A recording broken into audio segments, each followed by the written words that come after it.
Hello everyone, my name is Pritam Paul and welcome to another video of C programming playlist. In this video, I'm going to talk about the elements of C. Before starting the video, I would like to say that here you can see that I have uploaded 4 videos in the playlist and this is the 5th video. If you haven't subscribed yet, please hit the subscribe button and press the bell icon so that every video could be reached to you through notification when I upload any video. Okay. And I would really like to recommend you guys to set a bookmark this tab, okay, in your bookmark bar like this here, so that you could directly access the playlist. Okay, so without wasting the time, let's start the video. So in this video we will be talking about elements of C. Exactly what elements are.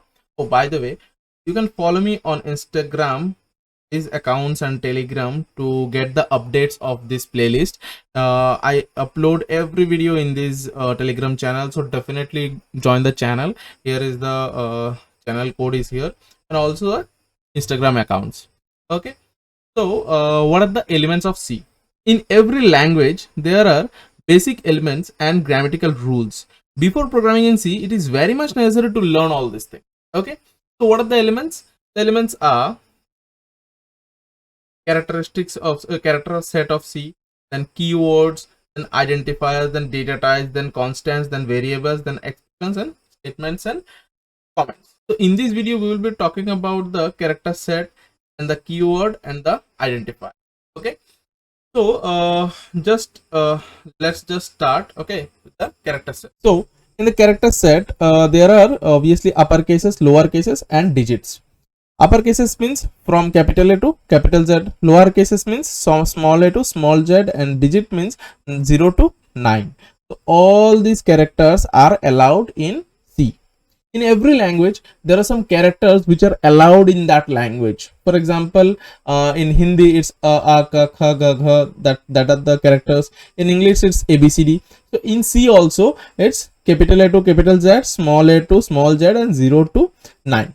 But along with this, we are having some other graphical characters also. For example, plus sign, minus sign, asterisk. It is asterisk, not multiplication. Okay, it has two or three implementations in C language, 2 or 3 different meanings. We will talk about them later. Okay, and then person sign, then backslash, front slash. Okay, then less than, greater than. So this is called parenthesis. This is left parenthesis and this is right parenthesis. Okay, and these are called braces. So this is left braces, right braces, and these are called brackets, which are left bracket and right bracket. And here it is called comma. So here it is comma. Okay, and now there are some other characters like this is caret symbol, this is single quote, this is vertical bar, this is exclamatory sign, semicolon, period. This is period, not dot. Okay, and it has a very important role in C programming. Yeah, and this is very important. In the structure chapter we will get that. Okay, this is underscore, this is equal to, hash, tailed, and this is called ampersand. This is called ampersand. This is not and. Okay, it has also very important significance in C language. And here it is question mark and colon and double quote. So these are all the graphical characters in C language. So we are having some upper cases, lower cases, digits, and graphical characters also. Okay, so now let's talk about delimiters. There are 4 delimiters in C: colon, semicolon, parenthesis, and brackets. Colon is used to make levels. What are levels? We will talk about them later. Semicolon, end of the statement, we will talk about it later. And parenthesis used for expressions, function, definition, and declaration as well. We will talk about it later. And brackets also used in array. So you won't understand all these things right now, but as they are the part of the elements of C, then I need to talk about them. But we will definitely go through them one by one when that right time will come. Don't worry. Okay, and here the reserved keywords. Okay, in the earlier video also I have talked about this introduction to C, and there I have told you guys that C is a very small language with 32 keywords. Okay, reserved keywords. Then keywords exactly are some what should I say, some words they are predefined by the C inventor, okay, who has invented C, he has predefined these codes, what they exactly mean, and they have some unique meanings, okay, in the C language. So there are 32 reserved keywords like auto, const, double, float, int, short, struct, unsigned, then break, continue, else, for, long, sign, switch, void, case, default, enum, go to, register, size of, type def, volatile, char, do, extern, if, return, static, union, while. So these are 42 reserved keywords. You do not need to remember them, but obviously when you will be go through them, then you will understand then why they are reserved keywords. Okay, so don't worry, let's move on. Now let's talk about identifiers. So in C language, in any language, okay, in any programming language, all the words won't be keywords, isn't it? So you will also write some codes by your own. So you will be using some words as well, some variables, some names as well. So obviously all words used in C will be either reserved keywords or identifiers.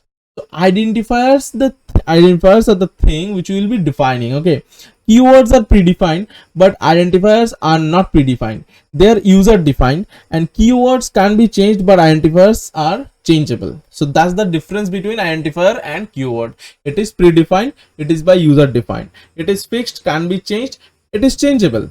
Okay, so that's the thing. You will have the authority to change it. Identifiers are also used for naming some another entities like variables, array, function, structure. We will talk about them later in different chapters. Variable is another element of C, so obviously we will talk about it in this chapter, but other things we will be discussing later. Don't worry, okay, don't worry, just read them out and try to understand, and rest of the things we will be get to know one by one. Now there are few rules to declare some identities. Okay, the rules are: the identifier should consist of only uppercase, lowercase, digit and underscore sign.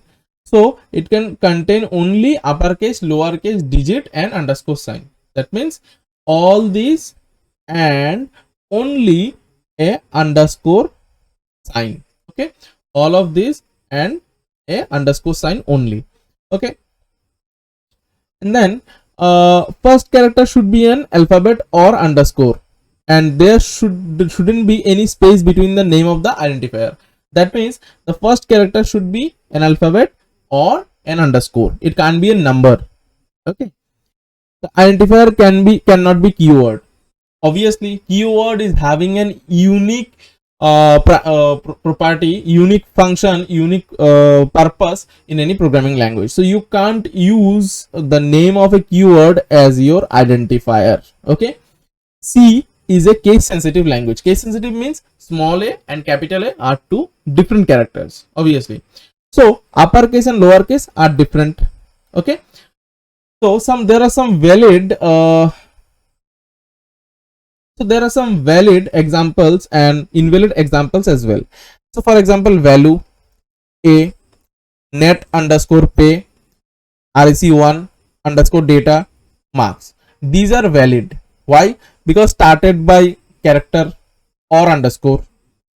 Okay, haven't started by any number, obviously, not having any space.